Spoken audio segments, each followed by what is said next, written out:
Haïti, maman chérie, l'eau coule dans le jour pour la pluie. Faut pas oublier un jour, faut me garder ou pas le garder au cas souris.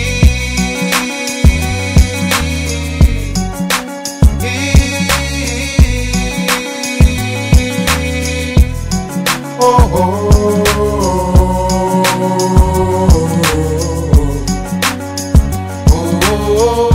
ATD Quart-Monde était présent en Haïti depuis 30 ans avant le séisme. Donc on connaissait déjà un certain nombre de familles, de gens qu'on avait vu grandir, qu'on a connus enfants, qui sont devenus des parents. Et plusieurs parmi ces personnes avaient exprimé le besoin de raconter ce qui s'était passé pour eux. Nous étions vraiment effarés de toutes ces vies perdues, de tous ces rêves ensevelis, de tous ces élans fracassés. Et nous avions vraiment envie de garder trace de la vie d'avant le 12 janvier. L'idée du livre est née quelques mois après le tremblement de terre, avec des rescapés du séisme qui étaient à Port-au-Prince et avec qui on a fait un simple atelier d'écriture. Une quinzaine de personnes. Les gens qui ont participé à ce petit projet-là ont voulu écrire un peu plus. Une équipe s'est formée, on a décidé ensemble de faire un seul et même livre, une seule et même histoire. Ce livre parle de l'histoire de personnages vivant dans un quartier de bidonville au sud de Port-au-Prince, une semaine avant le tremblement de terre, pendant le tremblement de terre, comment les personnes ont traversé le tremblement de terre, et puis justement après le tremblement de terre, comment ils se sont pris en charge pour se reconstruire. Que sont-elles devenues après? Tout le monde a un livre au fond de soi. Et après 9 ans à Haïti, un pays que j'aime beaucoup, c'était vraiment un grand plaisir pour moi de participer dans ce projet. Nous sommes partis de personnages et une personnalité, on dira, dans ce quartier. C'est une femme très courageuse et pendant plus de 10 ans, elle a accueilli sur sa galerie une cinquantaine d'enfants chaque année pour la préécole. Et cet espace, c'était vraiment la joie du quartier et aussi l'espoir que la vie pourrait changer avec ces générations à venir, ces générations qui grandissaient là, assis à partager leur savoir. Je suis très proche de tous les personnages qui sont vraiment partie de ma propre famille. Les gens que je connais très bien, ou les jeunes qui vivent dans la rue, c'est vraiment les gens que je porte vraiment dans mon cœur. Je connais beaucoup de gens qui ont mouru pendant le tremblement de terre. Et pour moi, le livre, c'est aussi une grande mémoire de eux qui disparaissent.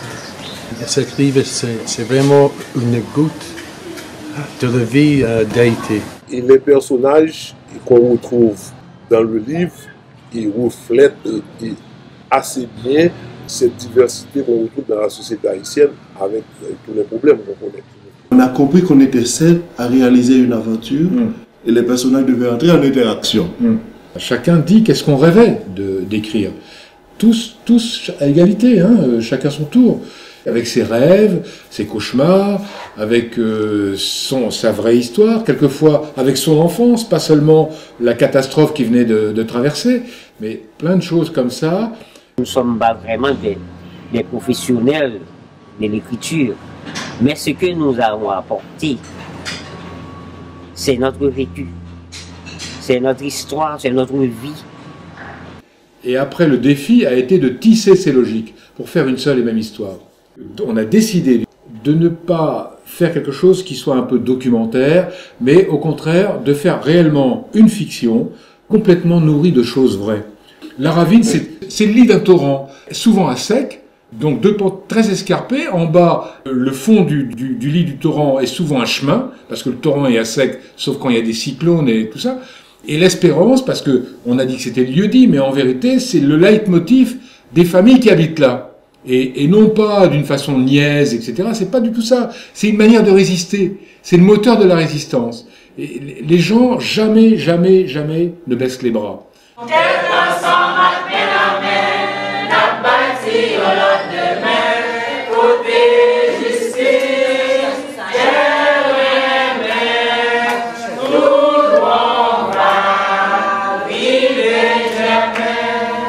De même que les auteurs, à ma grande surprise, on a commencé à 7, on a fini à 7. Au bout de 7 ans, on était encore les 7 là. Personne, à un moment donné, menacé de partir.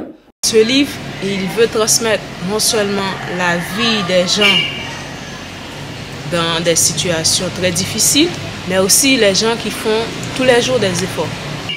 On veut montrer comment on lutte tout le temps. Et parce que des fois, on peut croire qu'il y a des gens qui ne luttent pas. Mais malgré là où on est, on lutte. On fait tous des efforts chaque jour. Nous avons écrit ce livre aussi parce que nous avons eu cette chance de pouvoir traverser ensemble des moments très difficiles. Et donc, à travers cette histoire, on veut montrer, bien sûr, toute la douleur, toute la souffrance d'une vie de misère. Mais on voulait aussi montrer cette espérance que le monde peut avoir à l'écoute des très pauvres.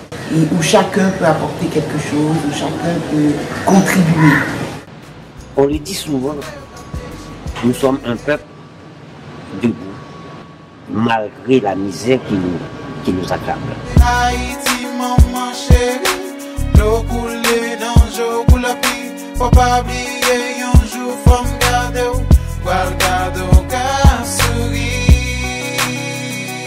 Bienvenue à tous, donc pour ceux qui nous rejoignent. Donc on va parler de ce livre, Ravine l'espérance, ce livre qui parle de combat, qui parle d'espoir, qui parle de vie. Voilà, c'est un livre dont l'action se situe la semaine précédant le fameux tremblement de terre, on est presque à la date anniversaire puisque c'était le 12 janvier 2010. Et ce livre retrace la vie de différents protagonistes juste une semaine avant, et l'épilogue de ce livre dit un petit peu comment ça s'est passé pour eux. Mais c'est aussi un portrait de cette ville dans ce bidonville. On va en parler donc avec les auteurs bien sûr, mais avant je voudrais saluer l'ensemble de nos invités. En premier lieu, Madame Michaëlle Jean, vous êtes donc la secrétaire générale de la francophonie et vous nous accueillez. Merci beaucoup.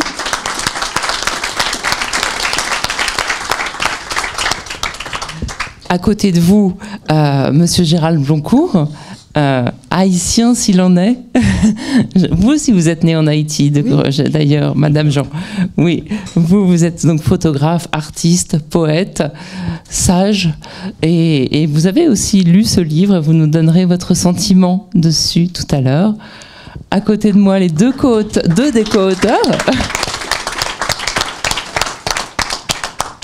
Jean-Michel de Fromont, donc vous qui avez accompagné cette aventure d'écriture, on peut dire ça. C'est votre métier d'accompagner les gens qui souhaitent écrire, notamment à ATD, mais peut-être pas que d'ailleurs. Et là, vous l'avez fait magnifiquement comme d'habitude. Kisly Joseph, vous êtes l'un des co-auteurs aussi. Et puis Isabelle Pipard-Perrin, vous êtes secrétaire déléguée générale du mouvement ATD Quart-Monde, et c'est à vous qu'on va donner la parole en premier parce que à moins bien sûr que vous veuillez nous dire un mot de bienvenue, Madame Jean, peut-être. Oui, allez, oui, à la demande générale. D'accord. Je veux vous dire que ce matin était un matin difficile. Parce que le deuil a été immense. La commémoration sera demain. Nous sommes bien le 12 janvier demain. Et ce 12 janvier et toute la semaine qui a suivi, parce qu'après je dirais, le temps le plus violent du séisme, il y a eu des répliques. Et tout cela a laissé le pays dans une situation terrible. Moi, je me souviens, pour l'avoir vu, au moment où cela se produit à 16h50 exactement, ce 12 janvier 2010, je suis gouverneur général et commandant en chef du Canada. J'apprends dès 1953 que cela s'est produit par un aide de camp qui vient me voir. Il me dit « La nouvelle que nous recevons est terrible ». Et dès lors, bon, je ne vous raconterai pas dans le détail la mobilisation, mais il fallait tout de suite préparer et déployer des secours. Et je me suis rendue quelques jours plus tard en Haïti. Et comment vous décrire la chose? C'est comme si une bombe atomique avait été larguée sur les parties du pays touchées et dévastées. Et ça a été terrible. Il y a des mots très forts qui sortent de ce film. Premièrement, on ne parle pas de résilience, on parle de résistance. Haïti n'est pas un pays de résilience, comme on a beaucoup dit. Haïti est un pays de résistance. On lutte et on se relève de nombreuses épreuves et l'idée d'être debout est toujours là. Et ça, c'est fondateur du peuple haïtien, c'est fondateur de l'histoire même de ce pays. D'autre part, j'adore cette aventure portée à 7 pendant 7 ans. Le chiffre 7 est un chiffre très important. Oui. Et avec un pari qui est celui de recueillir une parole. Parce qu'Haïti est aussi une terre de parole. C'est une terre où la parole compte parce qu'elle a été libératrice. Je salue dans ce livre une volonté de dire comment l'on n'a pas vu venir et comment dans les 7 jours qui ont précédé ce 12 janvier, on avait toutes les raisons aussi de se réjouir. Haïti venait de réaliser un exploit.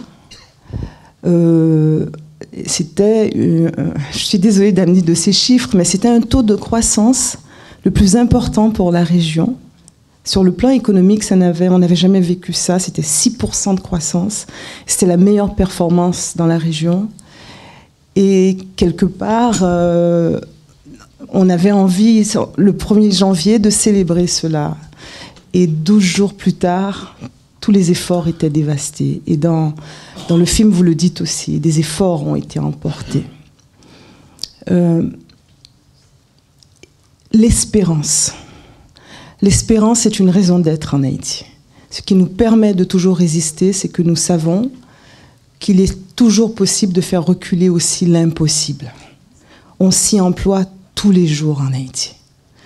Et j'aime comment vous avez su en quelque sorte capter cela, même si dans les images on voit quand même, on voit la fatigue, on voit le peuple aussi voulant tenir mais exsangue.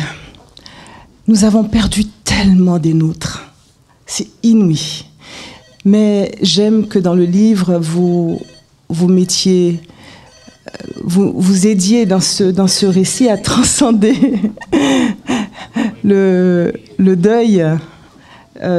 Dans ces gestes quotidiens, le récit de ces gestes quotidiens qui font que la vie espère toujours triompher en Haïti.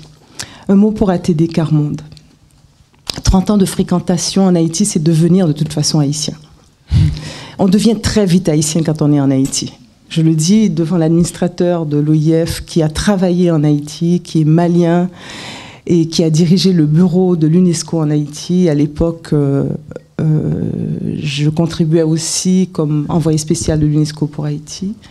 Et Adam Awan vous dira également que Haïti produit ça chez les gens, c'est incroyable. Vous foulez cette terre une fois, elle ne vous quitte plus jamais. Vous êtes transformé parce que il se passe quelque chose de si grand là, au quotidien, que cela vous interpelle et cela vous transforme. Inévitablement, je l'ai vu. Comme envoyé spécial UNESCO, j'étais en Haïti tous les mois et demi. Le pays me manque infiniment. Et vivre cette soirée avec vous, c'est une façon pour moi aussi de transcender le deuil. Et qu'on le fasse ensemble, dans l'espérance, qui se cultive tous les jours, un geste à la fois, un mot à la fois. Merci beaucoup, merci d'être là, je suis ravie. Et merci à vous. Merci à vous vraiment. Merci Gérard Blancourt. Justement, vous évoquiez ATD Quart Monde, eh bien, on va voir un peu quelle a été l'histoire de ce mouvement à Haïti avec vous, Isabelle Pipard-Perrin, qui va être un peu la mémoire pour ce soir de toutes ces années d'action. Merci. Merci Madame la Secrétaire Générale. Ce n'est pas la première fois que vous nous accueillez ici, mais nous sommes très touchés parce que c'est vrai, c'est la première fois qu'on se retrouve en amitié autour de Haïti. Et ça nous touche beaucoup. Et comme vous le disiez, voilà, Haïti, l'histoire d'ATD Quart Monde et Haïti sont liées depuis près de 40 ans. En 1981, le père Joseph Wrezinski visitait Haïti. Et le mouvement avait alors 25 ans. Il était né dans le camp des sans-logis, dont nous verrons des photos de Gérald Blancourt tout à l'heure, où le père Joseph Wrezinski avait rejoint des familles qui étaient vraiment dans une extrême misère, et il leur avait proposé de se mettre ensemble. Et puis après, le mouvement avait essaimé dans différents pays d'Europe, en Amérique du Nord, et il commençait à rejoindre aussi des familles dans des camps de réfugiés en Thaïlande et puis au Guatemala. Et puis le père Joseph visite Haïti et il est profondément saisi par les personnes qu'il rencontre, et il est saisi en fait par le pays. Et il nous dira plus tard, Haïti doit dire au monde la force d'un peuple au-delà de la misère qui l'enserre. La force d'un peuple qu'on a toujours voulu mettre à genoux, mais qui n'a jamais cessé de se dresser, de se mettre debout vers l'horizon de la liberté. Et c'est comme ça que quelques mois après, des volontaires d'ATD Quart Monde ont rejoint Haïti, d'abord Fond-des-Nègres dans le monde rural, et puis Port-au-Prince, dans le quartier de Martissan, à côté du bidonville de Grande-Ravine. Et le mouvement a pris racine en s'appuyant vraiment sur cette force, ce courage en fait des hommes et des femmes qui vivaient dans ce bidonville et qui voulaient que leurs enfants puissent apprendre, grandir, se former, devenir des adultes utiles pour leur pays. Et c'est ainsi que des premières actions qui liaient le savoir et la santé sont nées, des bibliothèques au champ, dans les Mornes, des petites écoles dans les Mornes, des bibliothèques de rue à Port-au-Prince, un pivot culturel, une préécole. Et cette préécole a commencé grâce à Merita, qu'on a vu dans les photos, Merita Callot, une maman du bidonville, qui a commencé à rassembler des enfants là où elle vivait pour qu'ils ne soient pas privés d'école. Et petit à petit, en fait, cette préécole est devenue un projet pilote qui aujourd'hui permet à des enfants qui ont vraiment une vie très dure de pouvoir accéder à l'école primaire. Et puis il y a aussi la création de Bébé Bienvenue, qui est une action où se rassemblent des bébés, leurs parents, des animateurs, une action de développement du petit enfant où on se réjouit de ce qu'ils apprennent, de leur découverte, de comment ils grandissent. Et à cette action est aussi lié un volet santé pour pouvoir ensemble aussi prendre en compte la dénutrition qui touche parfois les petits enfants avec lesquels on est, et pouvoir y remédier mais sans honte et dans la solidarité. Voilà, et donc ça, ce sont ces premières actions liées au savoir. Et le mouvement a grandi aussi grâce aux jeunes, les jeunes de ces quartiers qui sont souvent mal considérés et qui pourtant sont des jeunes qui se sont mobilisés, vraiment animés par leur force de vivre et d'agir, et que leur pays devienne plus beau. Et ces jeunes, certains d'ailleurs, ont continué, ont avancé avec le mouvement et sont devenus d'ailleurs des volontaires permanents qui prennent des responsabilités en Haïti ou ailleurs dans le monde. Et on voyait, il y a Kisly, Joseph, mais il y a aussi Nerline Laguerre qu'on a vu dans le petit film et qui est aussi de ce quartier. Et ce sont ces jeunes justement, Ce sont ces jeunes, en fait, qui, quelque temps après le tremblement de terre, alors que la zone de Grande Ravine avait été décrétée zone rouge, no-go zone, et donc l'aide internationale n'arrivait pas, et les familles, une fois encore, devaient compter sur elles-mêmes. Et ce sont ces jeunes qui ont sillonné la zone pour recenser tous les enfants qui habitaient dans le quartier et organiser une distribution alimentaire, grâce aussi au partenariat avec une association que nous avions pu permettre. Et cette distribution qui n'a laissé personne derrière, c'est vraiment passé dans la paix et dans l'honneur. Dans les temps qui ont suivi, en fait, le tremblement de terre et cette distribution dont je parlais, le mouvement n'a pas arrêté de chercher à vouloir que la voix des familles soit entendue dans toutes les initiatives qui étaient prises par les Nations Unies ou par les organisations de la société civile en Haïti, pour vraiment que la voix de Haïti, la voix des familles très pauvres, soit au cœur de toutes les politiques de reconstruction. Et on cherchait vraiment par nos efforts, au fond, que Haïti reste vraiment le maître d'œuvre de cet effort de repenser une coopération internationale où vraiment on le vit dans le respect mutuel. Et c'est sûr que ce n'est pas nécessairement ce qu'on a vu en étant en Haïti aux côtés des familles. On a vu que souvent les institutions du pays étaient contournées et on a vu souvent que cette solidarité internationale dont le pays avait pourtant terriblement besoin n'arrivait pas à rencontrer ni à se lier avec cette solidarité qui naissait des quartiers, des organisations du pays, du courage des gens en Haïti. Et donc nous sentons qu'il y a encore un grand chantier à mettre en œuvre pour repenser cette coopération internationale, pour comprendre vraiment au niveau de la communauté internationale que tous nos pays doivent relever aujourd'hui d'immenses défis à cause de toutes les crises qui traversent le monde, mais qu'on doit le faire, on a tous à le faire et on doit apprendre à le faire ensemble. On a tous à apprendre à le faire en nous associant vraiment avec les familles très pauvres partout où nous sommes. Et c'est un chantier qui pourrait vraiment nous unir parce qu'il peut permettre au pays de se regarder à égalité. Puis je voulais dire encore que ATD Quart-Monde a grandi aussi grâce à des amis, des enseignants, des ingénieurs, dont on voyait Adrien Delva, des médecins qui auraient pu faire aussi carrière ailleurs dans le monde et qui ont choisi de rester dans leur pays. Et c'est grâce à eux que nous avons pu créer, par exemple, depuis 15 ans, une assurance santé pour des familles qui habitent dans le bidonville de Grande Ravine et qui permet à 4000 personnes de se soigner, à des parents de pouvoir offrir vraiment les soins de santé à leurs enfants. Et aujourd'hui, le grand défi pour nous, c'est que cette action qui fait ses preuves, elle puisse inspirer d'autres dans le pays et ailleurs, elle puisse être reproduite aussi, soutenue, pour que petit à petit avance quand même ce droit à la protection sociale, petit à petit devienne effectif et une réalité pour tout le monde. Et donc j'en profite pour dire que le mois prochain à New York, nous organiserons d'ailleurs un événement aux Nations Unies pour parler de ce projet. Voilà. Peut-être pour terminer sur la place de l'écriture dans le mouvement, qui est importante aussi. Oui, j'aimerais dire plutôt quand même comment depuis 40 ans Haïti inspire la marche du mouvement dans le monde. Et au fond, à travers leur combat quotidien, à travers leur participation à des rencontres internationales, à travers l'organisation de colloques comme celui que nous avons organisé en 2008 avec Michel Pierre-Louis et la Focale à Port-au-Prince sur le défi de la démocratie et avec la grande pauvreté et comment l'actualité de la pensée du Père Joseph reste très présente.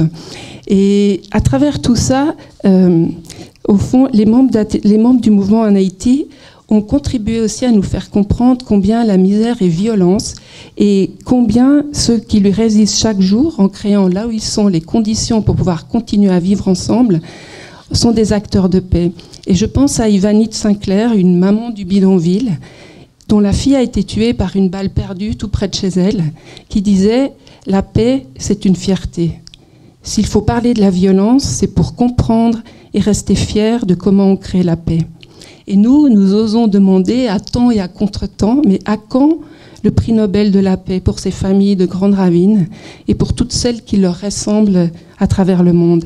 Et dans ce livre, Ravine l'espérance, on parle d'espérance, on parle de combat, on parle de la vie, mais la violence est aussi présente. Elle est dite dans le silence et par le silence, et elle est dite avec les mots de ceux qui l'ont déjà subie, qui la connaissent, qui l'ont méditée au fond de leur cœur. Et ils savent que dénoncer la violence sans travailler les conditions nécessaires pour briser le silence la réactive. Et ils savent que cette violence, elle est humaine et que seule la dignité peut lui faire face. La dignité de ceux qui, chaque jour, ne renoncent pas à créer le quotidien pour que demain soit possible en paix. Et j'aimerais juste finir par ces mots du père Joseph Wrezinski qui exprime ça en disant... Il disait ça au début des années 60. À travers le monde, c'est le pauvre dans sa construction journalière qui bâtit en réalité l'humanité. Car il ne peut que demeurer fidèle à ce qu'il a mis un jour dans son cœur. Les pauvres ne colportent pas une idée de la liberté. Ils vivent et meurent pour elle. Merci. Merci beaucoup.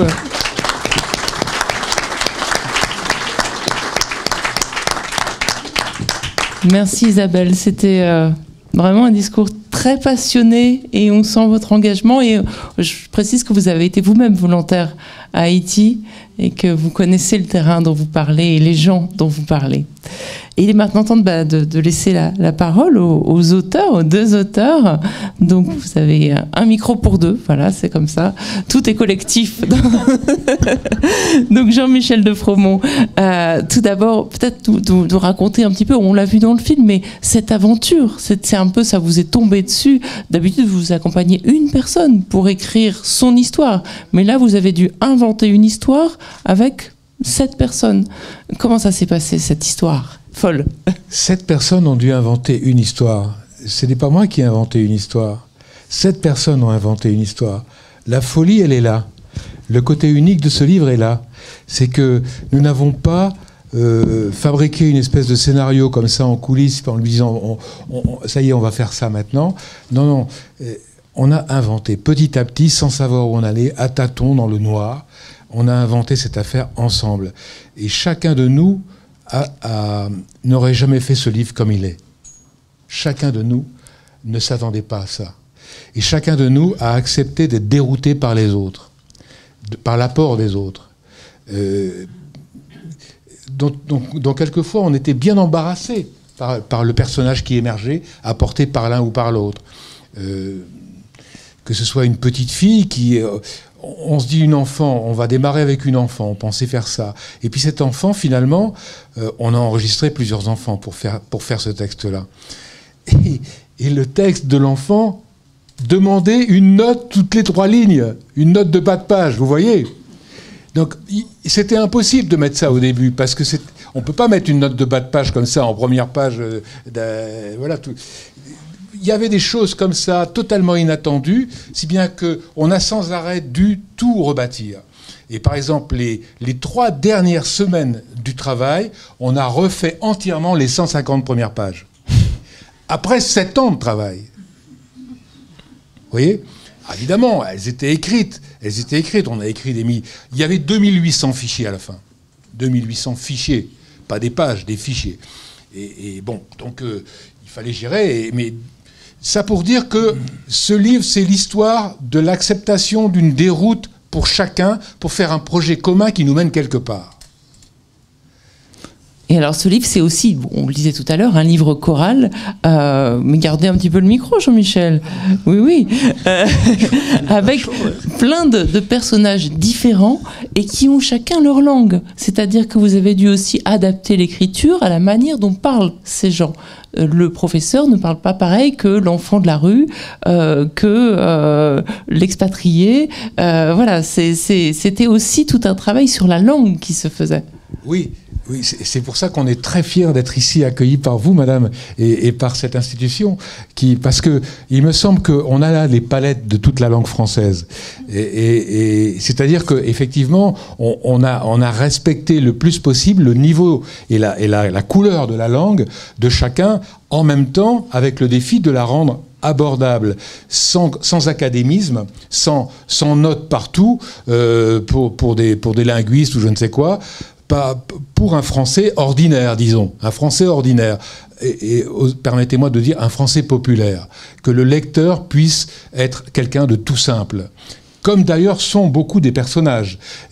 J'ai parlé avec une des personnes qui est ici là, depuis tout à l'heure, qui avait lu le livre et qui m'a dit « Ce qui est vraiment bien, c'est que c'est raconté par des gens ordinaires. » Et c'est vrai que chacun dans leur genre, ils sont à la fois ordinaires et totalement extraordinaires.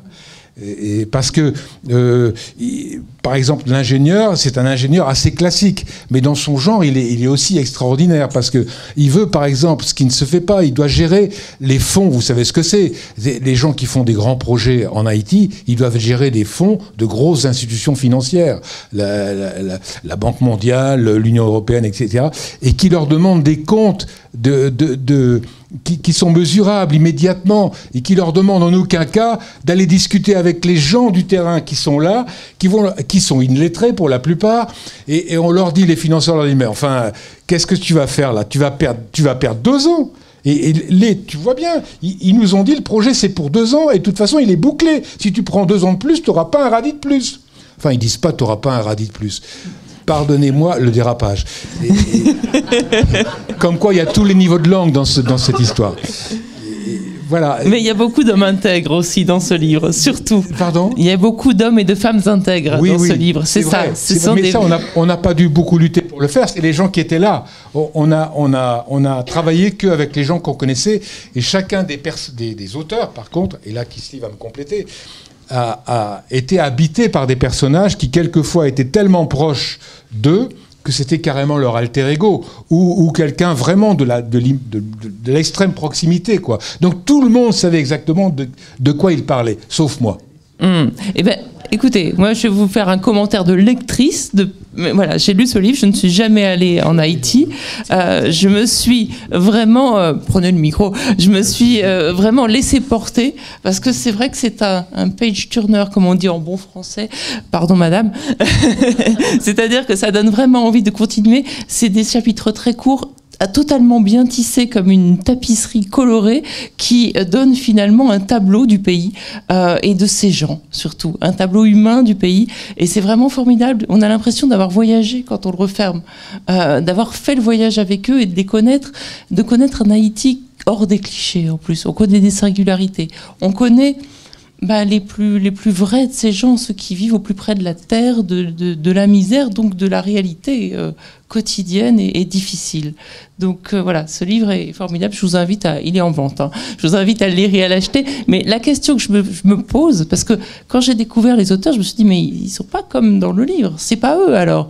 Mais alors comment, Kisly, dites-nous, comment vous sont venus à chacun les personnages ? C'était, par exemple, vous avez inventé, trouvé plusieurs personnages du livre. Comment ça s'est passé, ça ? Qu'est-ce qu'il y a de vous dedans ? Merci. C'est difficile de parler après vous parce que vous venez de donner un retour sur ce que le livre a fait sur vous, comme effet. Et je pense que l'auditoire saisit tout de suite l'impact de ce livre. Et à travers ce que vous dites aussi, ça dit aussi comment ceux qui ont fait le livre ont travaillé sur un matériel authentique. Bon, vous savez qu'en littérature, bien, nous avons beaucoup de personnalités ici ayant fait l'expérience de l'écriture. C'est sûr que quand on écrit, c'est pas nous qui allons vers l'écriture, c'est l'écriture qui vient à nous. Et c'est pareil pour les personnages. Ce sont les personnages qui sont venus à nous. À un certain moment, quand on n'a pas toujours la fantaisie de donner du temps pour laisser venir, ça va venir à nous de toutes les manières, dans le tréfonds de l'expérience, surtout sur une expérience aussi brûlante que le tremblement de terre, nos rêves, nos cauchemars. Et c'est libérateur quand vous êtes capable en sursaut de cauchemar, et de prendre votre plume, de réécrire ce que vous venez de revivre. C'est libérateur. Je vous souhaite cette expérience. C'est en ceci que beaucoup de nos écrivains, d'auteurs, ont eu la liberté d'écrire à leur manière tout ce qui venait de leur histoire, de leur vécu, mais aussi de leurs rêves, de leurs cauchemars, de leurs douleurs, de ce qui fait leur fierté. Et on peut voir pour chaque personnage une personne particulière de Grande Ravine.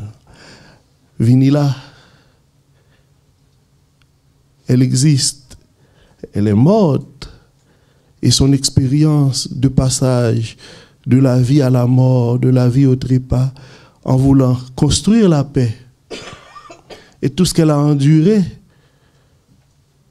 pour, dans l'intégrité, accepter que les enfants de ce quartier accèdent à la culture.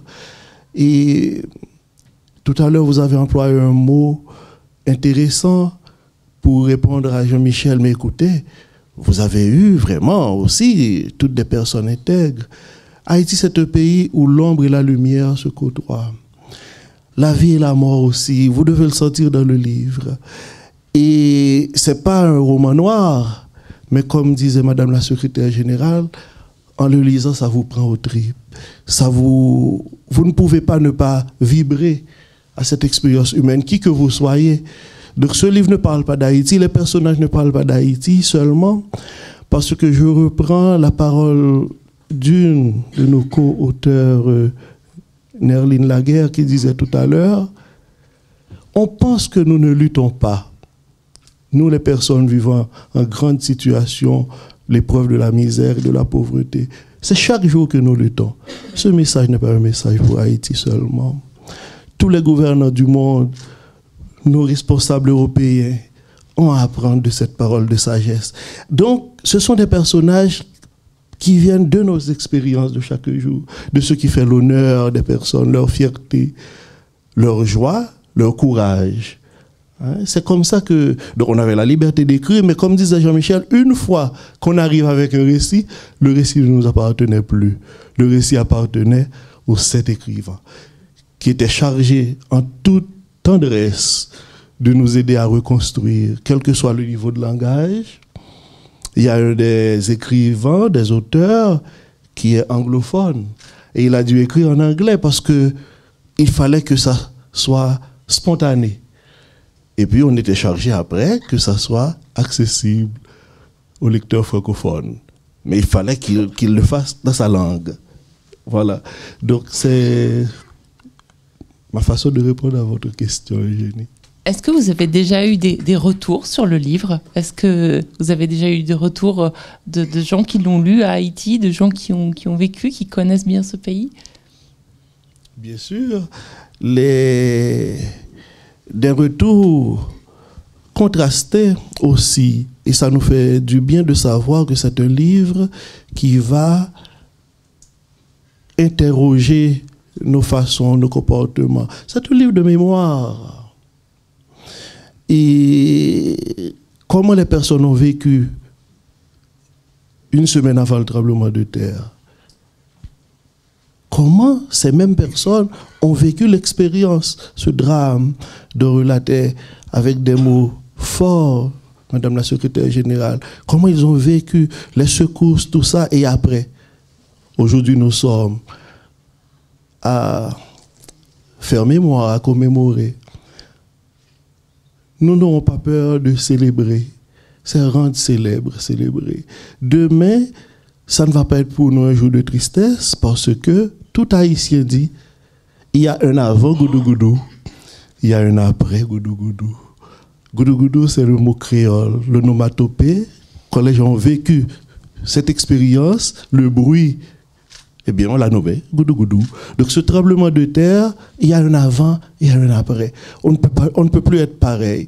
Eh bien, demain, ce sera un moment pour rendre célèbre tout le courage des personnes qui ont pris en charge la reconstruction de leur vie, avec leurs ongles, la reconstruction de leur quartier, de leur demeure, quand l'aide n'était pas au rendez-vous, ou bien n'était pas organisée de manière à atteindre les plus fragiles. Donc, c'est dans cet esprit-là que nous écrivons quelque chose qui, finalement, nous regardons, c'est un travail de mémoire. Parce que 200 ans avant, Haïti avait d'autres tremblements de terre.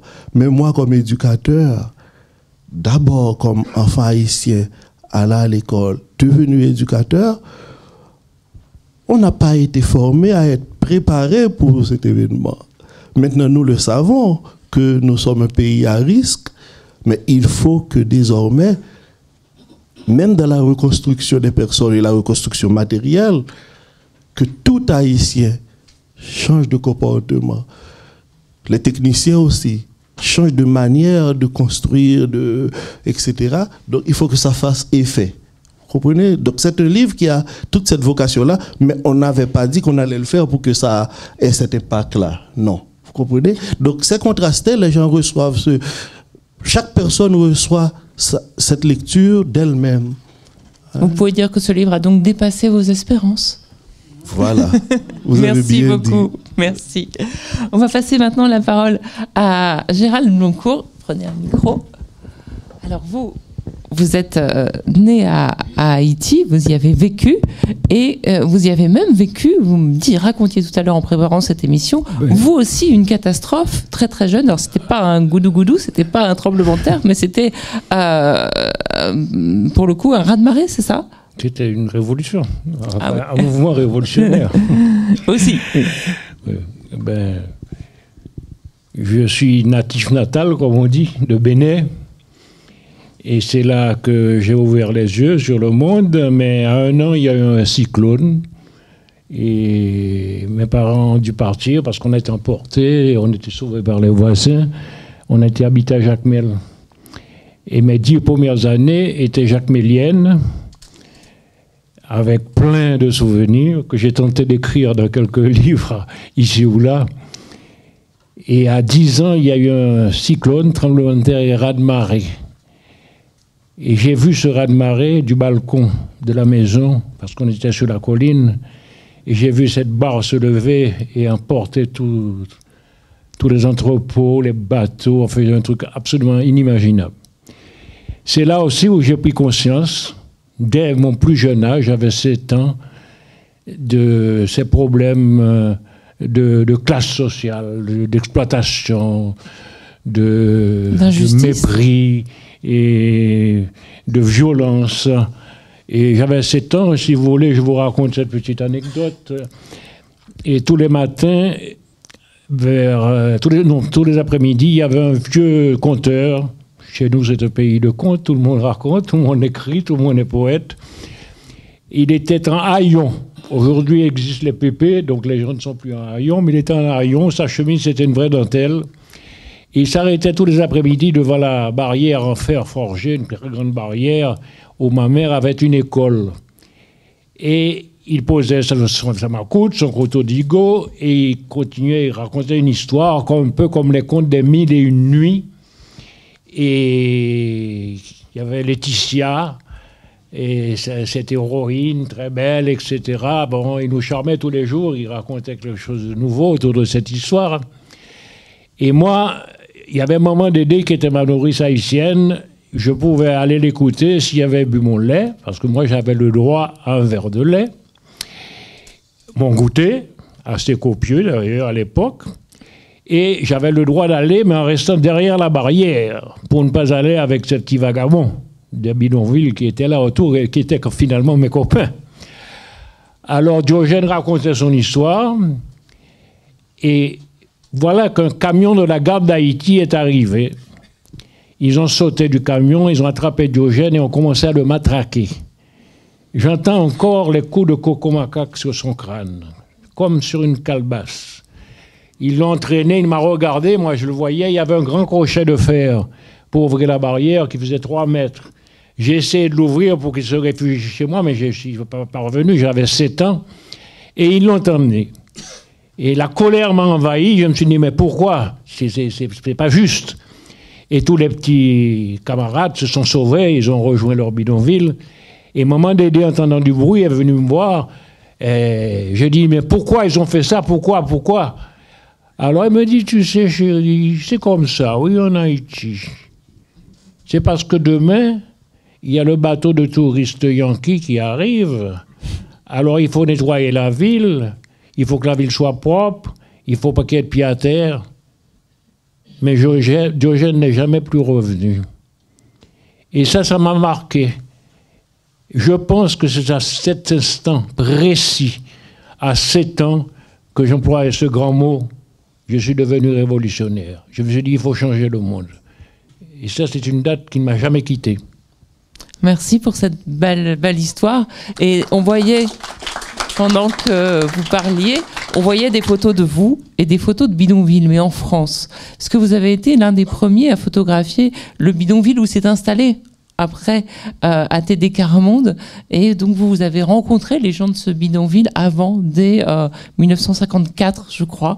Vous photographiez ces gens des bidonvilles avec une grande tendresse et vous photographiez leur dignité, comme on a pu le voir sur ces photos qui passaient. Donc cet attrait pour les classes populaires, on voit que vous photographiez des ouvriers aussi.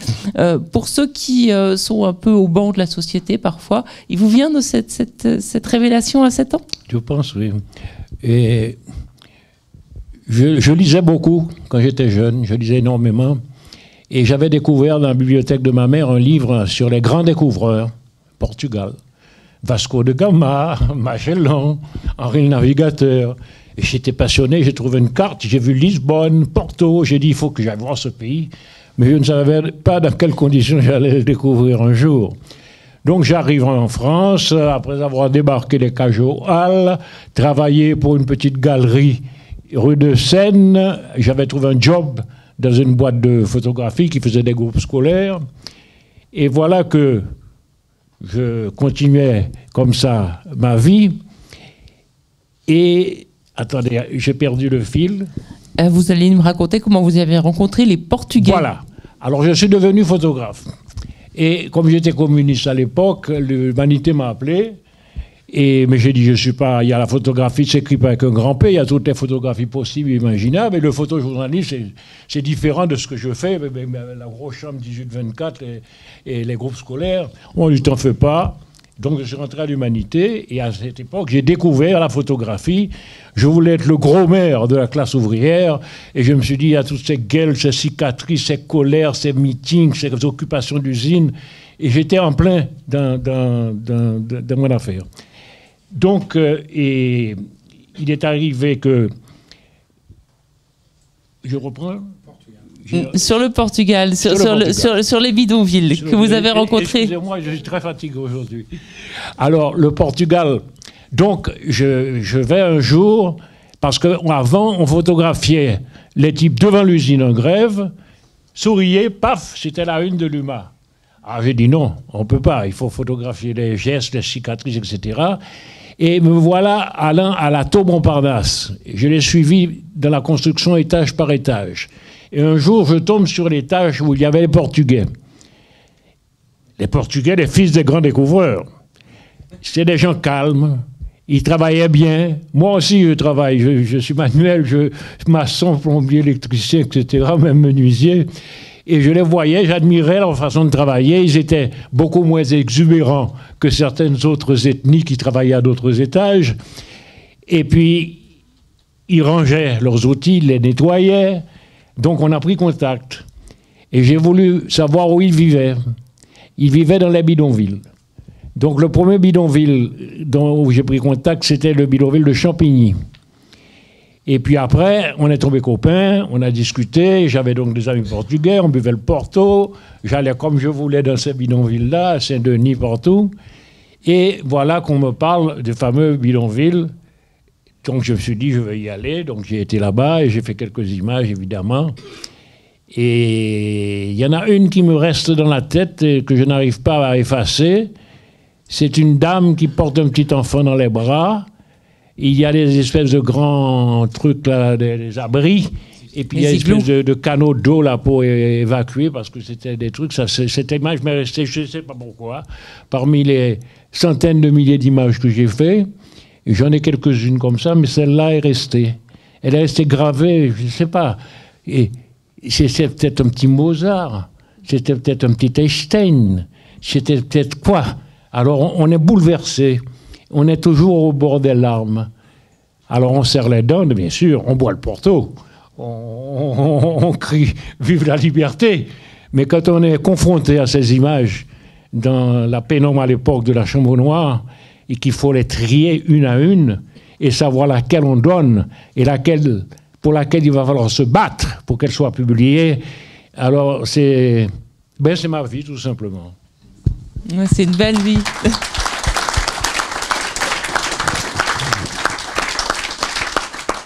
Je vous propose que le peu de temps qu'il nous reste, on le consacre à vos questions, à vos réactions.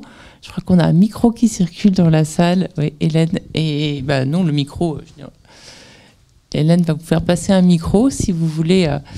On ne pourra pas prendre beaucoup de questions malheureusement, mais le temps qui reste est à vous. Je voulais peut-être dire un petit mot sur le livre. Alors, Gérald, dites-nous un petit mot sur le livre, Gérald, en attendant que les gens se décident à oser nous poser des questions. Bien, pour moi, c'est un Mombé-Bata. C'est un gros arbre puissant qu'on appelle des mapous. C'est un gaillac. C'est un ciroulier. C'est un cocotier. Dès que je l'ai eu entre les mains, je l'ai à peine ouvert, et quand mon regard s'est glissé dans les premiers paragraphes, ça c'est pour moi, c'est Haïti, tout simplement Haïti. Le pays qui m'a tout donné, le pays où j'ai mes racines, le langage, l'écriture, elle est belle. Elle est haïtienne, authentiquement haïtienne, et elle est belle. Malheureusement, j'ai dû partir à l'étranger. Je suis rentré il y a 3-4 jours. Je n'ai eu le temps que de le feuilleter. Avant ces jours-ci, de m'y plonger complètement, totalement. J'ai entrevu quelques passages autour du tremblement de terre, ce fameux tremblement de terre dont j'ai appris qu'il était à l'ordinateur, en travaillant, à minuit. Tremblement de terre en Haïti. Parce qu'on reçoit des petits messages. J'ai un ordinateur perfectionné. J'étais un des premiers acheteurs d'un ordinateur en France. Alors je travaillais. J'essaye d'appeler la famille en Haïti. Impossible de joindre Haïti. J'essaye d'appeler la famille à New York. On en a aussi à Miami. On en a à Porto Rico, on en a même au Canada. Alors, donc, impossible de les joindre, sauf mon cousin, qui est au Québec, qui me dit, rassure-toi, j'ai eu des nouvelles, tout le monde est vivant. Alors, moi j'ai passé la nuit. Et au petit jour, j'habite une sorte d'HLM, et c'est pas un HLM, c'est un petit peu plus la taille supérieure. Il y a un escalier à l'intérieur, un peu comme en Louisiane. Alors ma femme descend, et je suis un jeune papa. Ma fille a actuellement 27 ans, elle a eu 27 ans hier, mais à l'époque elle était beaucoup plus jeune. Elle descend, et je leur dis, je pars. Mais tu pars où? J'ai dit, tremblement de terre, je leur raconte. Et ma fille me dit, parce qu'ils ont hérité de moi certaines façons haïtiennes de parler, elle me dit, mais papa, tu es tombé sur la tête. C'est pas à ton âge, à plus de 80 ans, que tu vas prendre une pelle. Tu es plus utile ici. Eh bien, elle avait raison. Donc, je me suis joint aux autres Haïtiens. On a fait ce qu'on a pu pour coopérer. Enfin, on a fait des choses. Et puis après, la peur m'a pris. J'ai su que le palais national était déglingué. J'ai su que la cathédrale... Je me suis dit, la peur m'a pris, je ne voulais plus retourner. J'ai été invité plusieurs fois, je ne voulais pas y aller. Et puis, quand il y a eu le 30e anniversaire des fameuses 5 Glorieuses de janvier 1946, donc c'était en 1916. 2016. En 2016, oui. Ah oui, vous voyez, moi, je navigue un peu dans le temps. C'est un homme du siècle. Je viens de passer mes 91 ans, alors vous savez, bon. Alors donc, je me suis dit que je ne voulais pas. Mais ma femme, mes filles, les amis, les copains d'Haïti ont dit, tu n'as pas le droit, c'est ton devoir, il faut aller parler des autres, là, Alexis, tous ceux qui sont tombés, etc. Alors donc, il faut que tu ailles là-bas, c'est l'anniversaire, donc je me suis décidé. Et je pensais trouver un peuple écrasé, un peuple... Et j'avais peur. J'arrive en Haïti, je vois les gens. Au bout de quelques jours, je vais à Jacmel, mais j'étais émerveillé et fier d'être né dans ce pays. Les gens sont jam, ils kembe, ils dibout. C'est extraordinaire. Ah, alors là, j'ai vu cette jeunesse que j'ai rencontrée. Je crois qu'il y a une photo qui sera mise tout à l'heure avec les jeunes du lycée Pétion. J'arrive à Bénin, mon village natal, après une épopée, parce que la route était longue, avec mes 2 filles et ma compagne. Et le chauffeur avait pris une panne de caoutchouc. Moi, je dis toujours caoutchouc. Je dis pas pneu. C'est pneu, hein. Alors, une panne de caoutchouc, il va réparer son histoire. Et puis, nous, on était là. Il y avait un groupe de petits noirs qui étaient un peu plus loin, qui dit « Qu'est-ce que c'est que ces petits blancs-là » Alors, ils viennent vers nous. Et je leur parle créole. Parce que j'ai jamais quitté mon créole. J'ai toujours gardé mon créole. Ah, ils m'ont regardé comme si c'était une sorte de diable qui était arrivé là. Je sors ma carte d'identité. Né à Bénin. Oh! Je ne vous mens pas, 10 minutes après, il y avait 500 personnes sur leur place. Et j'ai manqué de perdre ma carte d'identité. D'ailleurs, on a fait la fête. C'était extraordinaire. Un accueil fabuleux. Mais c'est un peuple incroyable. D'ailleurs, ce peuple, c'est un creuset culturel. Vous avez les Taïnos, les Caraïbes, vous avez les Espagnols, vous avez les Français. Quels Français? Mes lointains ancêtres, pirates et flibustiers. Vous avez les Anglais. Et 30 ethnies africaines, avec leur propre culture, leur propre langage. Tout ça s'est brassé. Et Haïti, à ma connaissance, c'est le seul pays au monde que je peux dire que c'est un creuset culturel. D'ailleurs, vous n'avez qu'à voir. Quand vous débarquez dans ce pays, c'est un musée à ciel ouvert. Dans les hôtels, dans les musées, il y a des œuvres. Mais dans les rues, dans les ruelles, il y a des chefs-d'œuvre. C'est incroyable. C'est un peuple qui crée, qui produit. Et puis, j'allais dire dans un peuple d'alphabet, ce ne serait plus exact de le dire de nos jours, mais acceptons le terme. Mais des écrivains, et pas des petits écrivains, à l'appel. On en a même à l'Académie française. Eh oui. J'étais au Canada invité par mes amis écrivains. Moi, je suis toujours ébloui. Je crois que finalement, je dois être profondément chauvin. Voilà ce que j'avais à dire. Merci.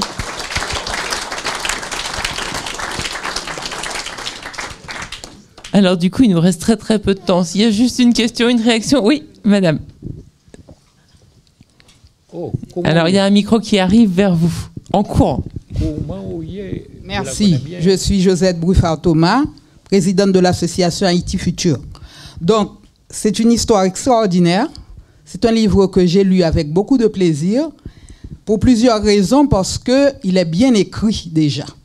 Parce que je pense que souvent, je dis, parce que je suis présidente d'une association qui met des tableaux numériques dans les écoles en Haïti. Et les gens me disent toujours, mais pourquoi des tableaux numériques en Haïti? Est-ce que vous pensez que c'est de ça les enfants haïtiens ont besoin? C'est comme si un pays pauvre devrait recevoir des solutions pauvres, des experts pauvres. Parce que souvent on pense que la pauvreté, on ne pense pas du tout que la pauvreté devrait être combattue, on pense que la pauvreté devrait être gérée, comme le dit justement, comme l'a dit l'abbé Pierre, donc la pauvreté. Donc ce que j'ai aimé dans le livre, c'est ce que Michael Jean vient de dire aussi, c'est pas un livre qui parle de la résilience un peu niaise, c'est un livre qui parle de résistance. C'est un livre qui parle d'un peuple debout. C'est difficile de parler après Gérald Blancourt, mon ami Gérald Blancourt, mais j'ai beaucoup aimé, et c'est un livre aussi qui a une histoire dans l'histoire, parce que je ne sais pas pourquoi, je suis arrivée là cet après-midi, ce soir, et je suis assise à côté de la personne qui m'a fait découvrir le livre. Et le 3 décembre, elle est venue à une exposition qu'on organisait là, dans le 15e, à la Motte Piquet, et elle m'a apporté ce livre. Et Dominique Gallet, donc, qui connaît bien Haïti, qui aime beaucoup Haïti. Et j'étais on faisait un salon du livre haïtien, et cette personne-là qui habite Toronto, qui est ici aujourd'hui, était à mes côtés, était auteur aussi d'un livre qui s'appelle Hubert, le reste avec, que je vous recommande. Eh bien, Dominique a dit, puisque lui, il va repartir à Toronto, donc le livre que je t'ai apporté, et moi, 2 jours après, je partais en Haïti. Ben, le livre que je t'ai apporté, je vais le lui donner, je t'enverrai un autre. J'ai dit, mais Dominique, tu ne vas pas me faire ça, puisque je voulais amener le livre en Haïti pour lire dans l'avion. Et elle m'a dit, non, je te promets, je vais t'envoyer un autre. Donc, lui, il est parti à Toronto pour après aller en Haïti au Salon international du livre. Et il m'a dit, mais est-ce que tu connais un hôtel tout près du Salon du livre à la mairie de Delma? Ah ben, j'ai dit, moi, j'habite à côté de la mairie de Delma, donc viens chez moi. Viens chez nous, mon époux est là. Et il a passé la semaine chez nous, il a lu le livre. Il est là, Gabriel Osson, un Haïtien habitant le Canada. Et quand il a fini de lire le livre, il m'a dit, bon, puisque j'ai fini, je ne sais pas si Dominique va te l'envoyer, tu peux rentrer à Paris avec le livre. Donc, nous avons pris le livre, nous sommes rentrés à Paris avec. Arrivé à Paris, quand on a ouvert notre courrier, j'ai reçu cette carte de Dominique, qui est là à côté de moi, qui dit « Chère Josette, voici le livre promis. Espérant que tu ne me tiendras pas rigueur pour ce différé. » J'ai transmis tes coordonnées à mon ami Laurence d'ATD Carmonde. Je sais que tu feras le maximum pour le partage, l'accueil de ce témoignage sous cette épreuve inouïe. Je te remercie pour ton accueil toujours enthousiaste. C'est une joie de te retrouver chaque année, si en forme, et pour te renouveler mes félicitations et mes encouragements. Que l'enfant toujours te garde, te guide. Et j'ai pris ça, j'ai téléphoné à Dominique pour lui dire merci. Et pour lui dire combien j'étais contente de son message et puis qu'elle ait tenu parole. Et elle m'a dit, mais Josette, je ne pensais pas que tu avais besoin de mes mots, parce que tu es toujours jam. Et j'ai dit à Dominique, mais tu sais, chaque mot que tu dis à quelqu'un, chaque mot d'encouragement, il y a tellement de destruction. Il y a une force de construction dans ce pays, mais il y a aussi une force de destruction.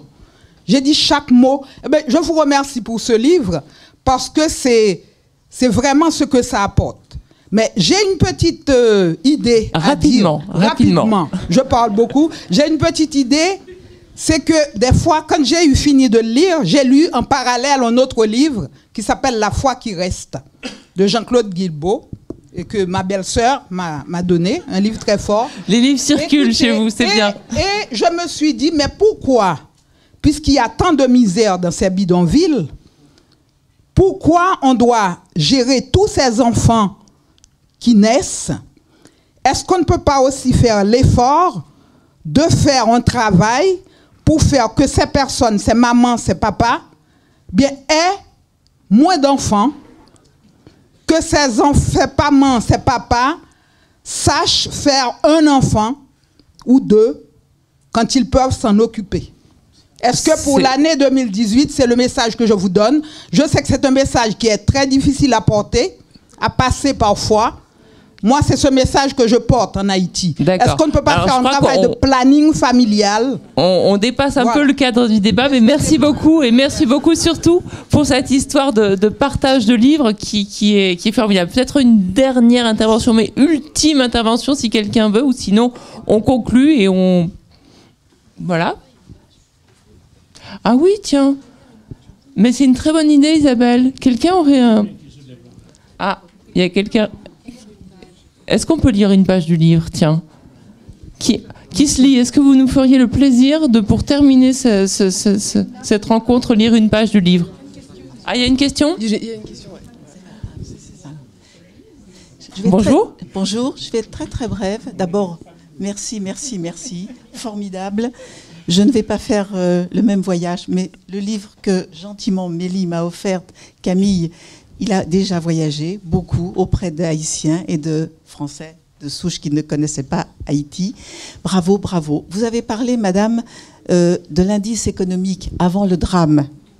Est-ce que par hasard, cette catastrophe aurait pu servir à quelque chose? Et où en sont les indices économiques d'Haïti maintenant?